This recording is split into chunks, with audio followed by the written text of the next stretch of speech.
with you now. We're really excited to introduce you guys a couple of our killer whales from our killer whale family. We're going to have them do hopefully a starting jump all the way over toward our left-hand side. So if you're going to keep your eye toward that left-hand side here, it looks like both of them are coming into the pool right now. I'm going to try my best to count them down for you. All the way to the left-hand, to the middle pool. And 1, 2, and 3. There you go.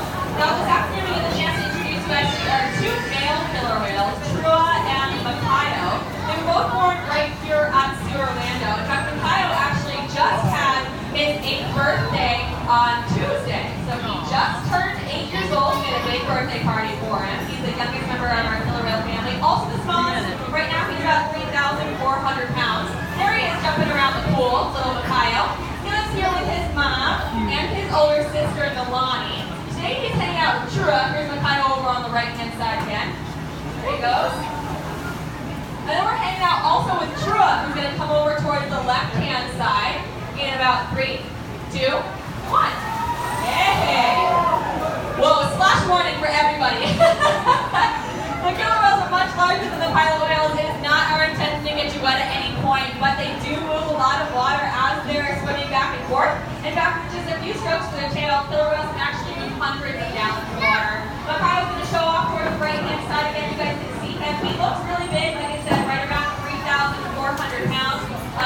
Trua, on the other hand, is much larger.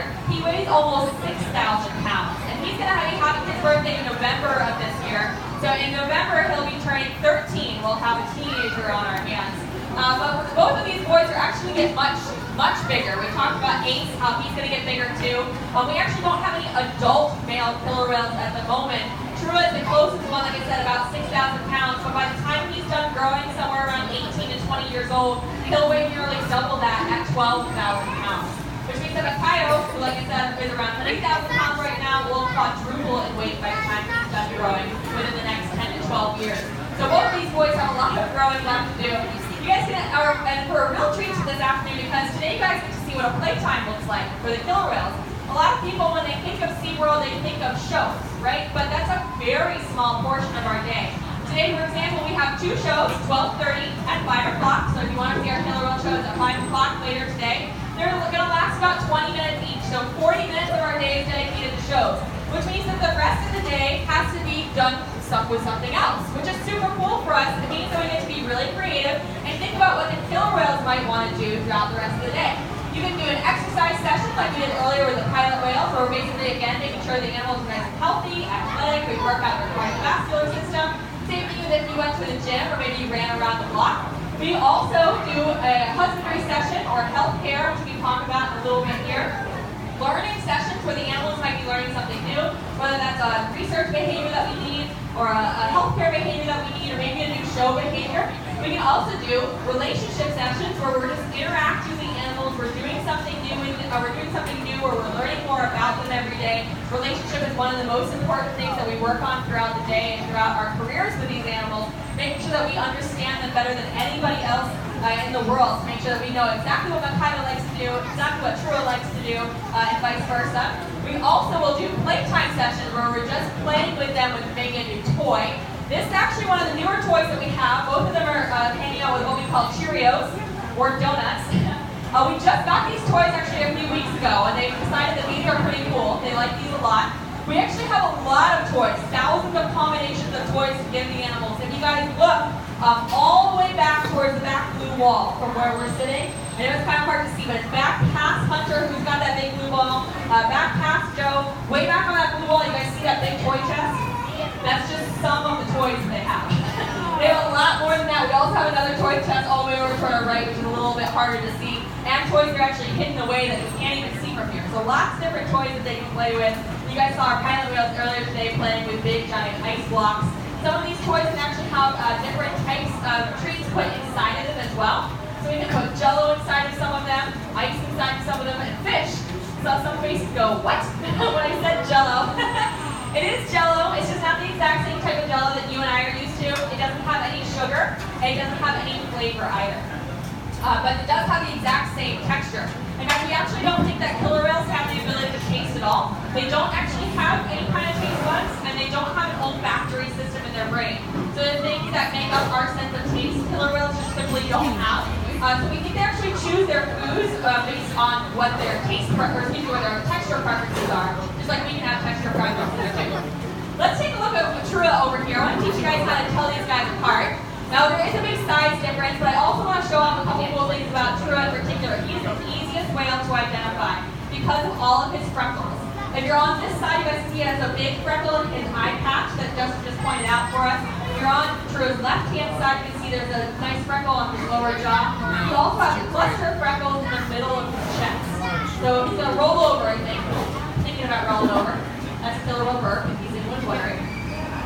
He also has a big cluster of freckles right in between those two flippers on his chest. So he's the easiest killer whale to tell apart, not just because of his size, he's one of the largest whales that we have, but also because of those freckles. That's actually genetic for him, which I think is really cute. His mom has a freckle in her right eye patch. Her mom had a freckle in her right eye patch. His siblings have freckles. His aunts and his uncles have freckles. So that's it's a genetic trait for Trua and his family. And Makayo down here, like I said, very easy to tell apart simply just because of his size. He's much smaller than all of the other animals, but he also has a birthmark in between his pectoral flippers similar to Trua, but they're not black. They're actually a very light tan color, so they are hard to see. But Makayo here is playing with Joe, who's, like I said, that Cheerio that we were talking about earlier. So we're going to ask him to sing for us, I think. He's trying really hard.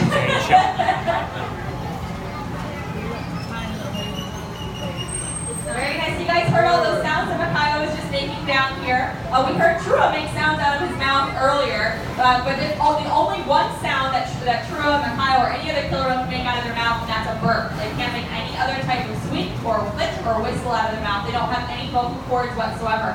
So in order to make any type of sound, they actually use the blowhole on top of their head. They fill their lungs with air, and they force air out through their blowhole. They manipulate the muscles on top of that head, on their head, to make different sounds.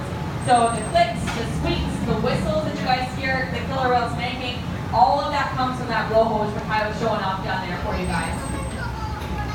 You guys can also hear, speaking of sound, you can hear Joe and Justin occasionally using their whistles that we wear around our necks. Another very common question that we get is, what do these whistles mean?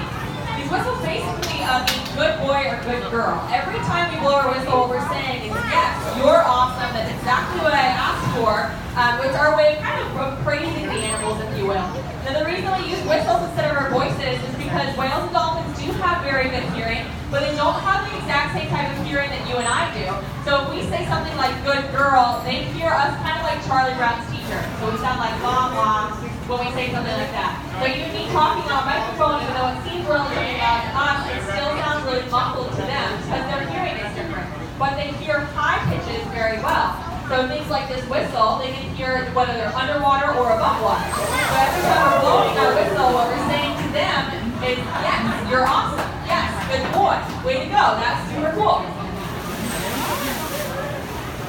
They also have very good eyesight. You guys look down here with Justin and Rose copying his body motion. We also communicate to the animals not just with whistles, but also with our hands too. And the reason for that is because, like I said, they do have good hearing, but they hear higher pitches very well. They also have very good eyesight. They can see very well. The general rule is that if you can see a killer whale, chances are they can see you too. And they actually have good vision both above and below the surface of the water. The way their eyes are structured, kind of like they're wearing a permanent goggle. When you guys go into a swimming pool and you're swimming around, if you're underwater or you're above water, your vision doesn't change if you're wearing goggles. And that's kind of the same thing for killer whales' eyes. Just the way that their eyes happen to be structured, they are always basically wearing a permanent pair of goggles. There's Trua down there making all those noises we talked about earlier.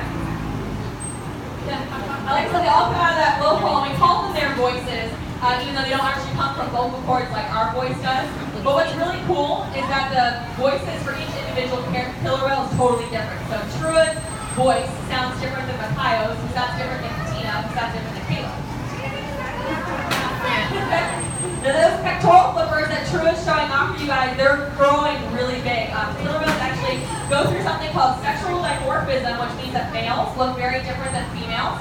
One of the things, once they're full grown, one of the things that separates males and females once they're adults is that pectoral flippers on a male killer whale are much longer than those of a female killer whale. Those pectoral flippers actually look just like a human hand. If you guys take an X-ray.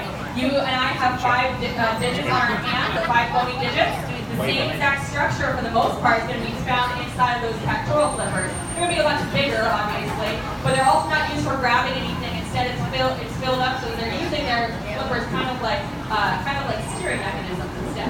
We want to thank you guys so much for coming out here and joining us, learning a little bit about killer whales and pilot whales too. Whether you knew it or not, when you came to Seaworld today, you supported rescue, rehabilitation, research, conservation, and education for whales and a lot of other animals around the world. So thank you so much for joining us here at Seaworld today and allowing us to do what we love, which is care for and celebrate animals around the world.